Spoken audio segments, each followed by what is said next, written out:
Magandang araw po sa atin lahat, no? Breaking news po. Ito po, kapapanalo lang po ni Yumer Marshall, no? Dito po sa laban niya.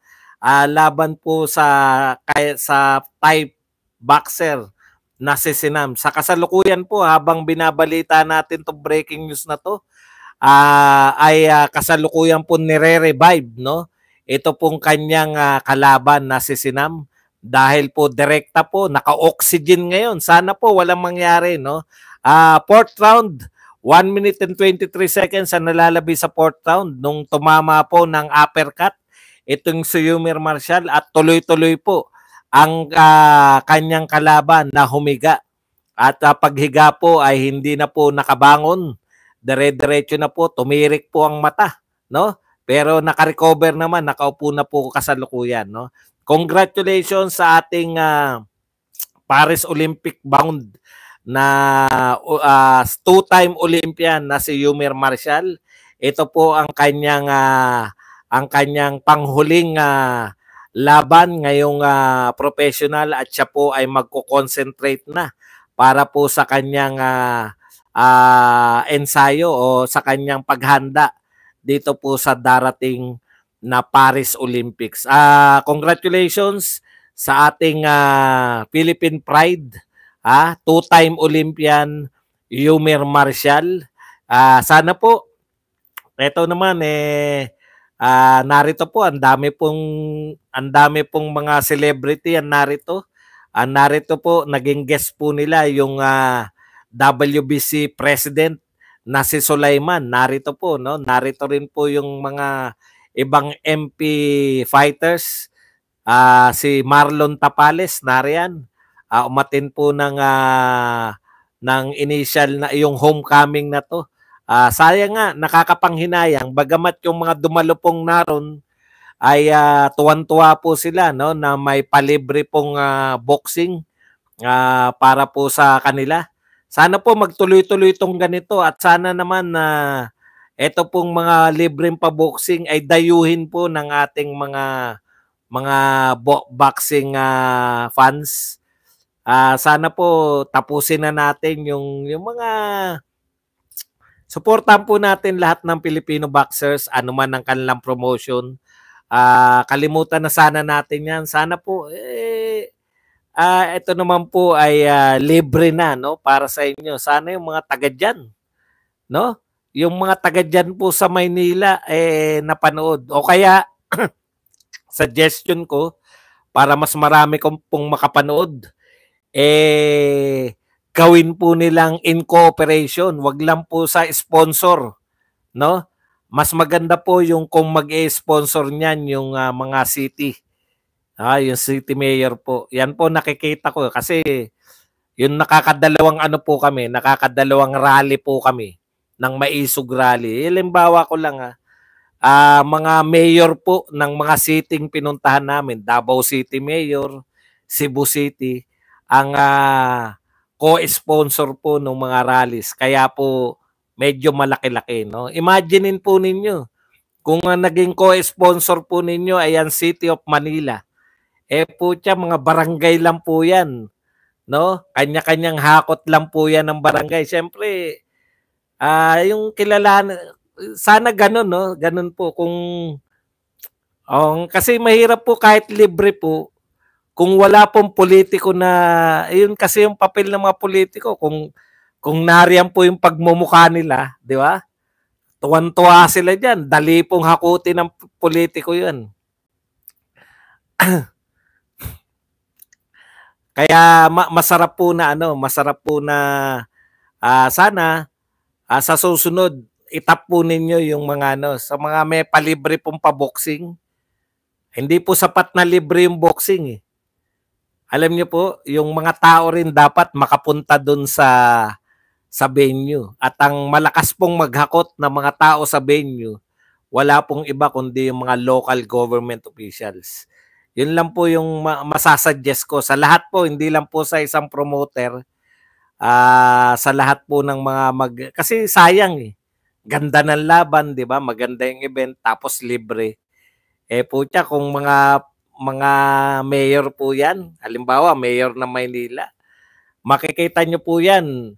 Ano pa yan? Yung punong-puno yan kasi mag-aagawan pa sa ticket eh. Kapitan, pahingin ako ticket. Ganun yan eh. Kanya-kanyang punta ron ng mga barangay captain. Okay, yan lang po ang muli po breaking news. Nagwagi po si Yumir Marshall via fourth round knockout, no? Knockout po dahil hindi na po bumangon ng kanyang kalaban. First to third round dominated naman po ni Yumir Marshall. Hindi naman po nakaporma tong si Sinam, no? Bagsak po siya round number 4.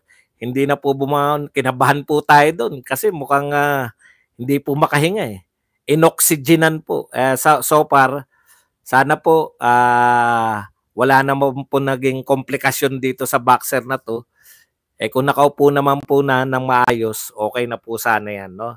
Sana po makauwi siya sa Thailand nang maayos pa ang kanyang kasi 'di ba? Yan po talaga hirap ng boxing. Lagi po yung iba pong masarap po talaga manood ng live. Makikita nyo po kahit po dito nanood lang tayo sa Facebook. Pag sa live po yan, mas lively po, no? Sana meron pa po. Hanggang dito na lang po. Yung iba pong laban hindi na po natin mako-cover dahil alam niyo naman, makikibalita na lang tayo bukas. Hindi po, talagang tinamaan po. Lumalaban eh. Talagang tinamaan po siya. Tulog po talaga. Yan lang po ang ating breaking news. Congratulations sa ating two-time Olympian na si Yumir Marshall. Mabuhay po kayong lahat. Hanggang dito na lang. Bad Aratilis. Paalam. Bye-bye. Thank you very much po. Bye.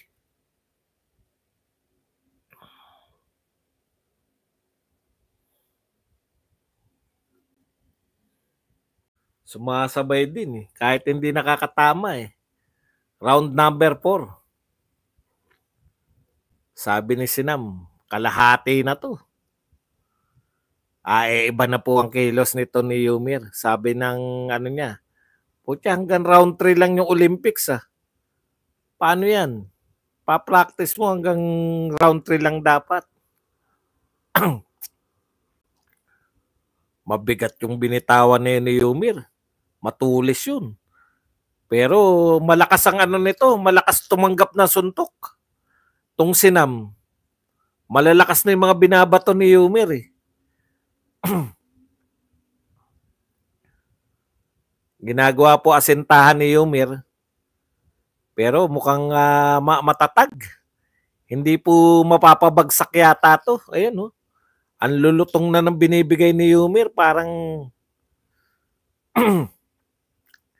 sa kapal ng taba nito ni Sinam,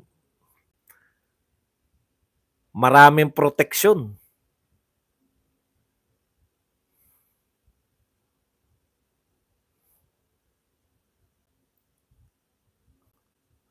Nagkamot ng backlog. Ayun. Tinamaan po sa katawan to. Puta. Habang tinatamaan, lumalakas. Higa ang putya. Tuloy-tuloy na humiga. Ewan ko lang kung makabangon pa yan. Diyos ko, nagbibilang po ng star ngayon. Yung rep, binibilangan mo pa ba yan? Wala nang balak tumayo eh. Ayan na po. Iba na po itsura eh. Maraming salamat po, sabi ni Yumir Marshall. Yan na. Diyos ko, pinatulan ni Marshall. Grabe yung hingal. Kawawa naman tong boxer na to. Yan po, pilit pong binubuhay. Hoy, teka lang. Pucha, napasama yata. Diretso. Hindi po yata na kumikilos. Yari ang gab. Yari ang gab nito pag may nangyari. Hanggang ngayon po nakahiga po yung Thai boxer.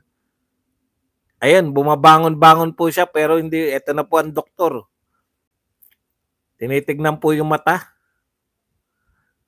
Grabe. Wag naman po sana. Kawawa din, alam natin. Ayan po, inoxygen na po. Diretso na po 'to sa ospital. Naka-oxygen na po agad. Wag naman sanang ganun.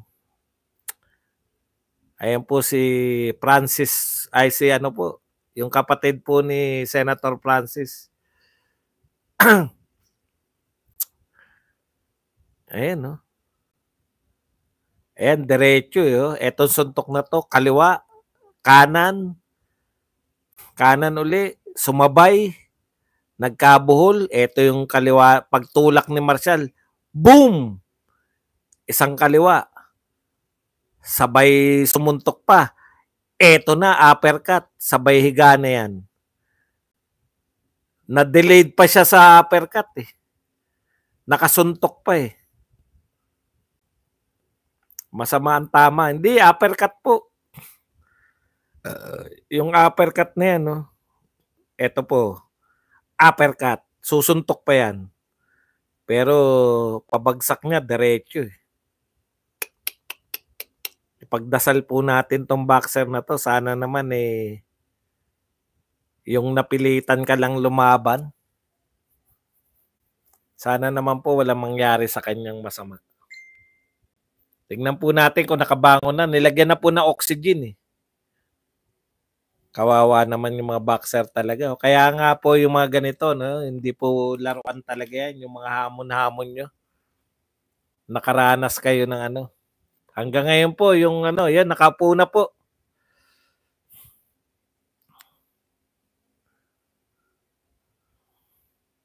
Nakaupo na po. Sana okay na.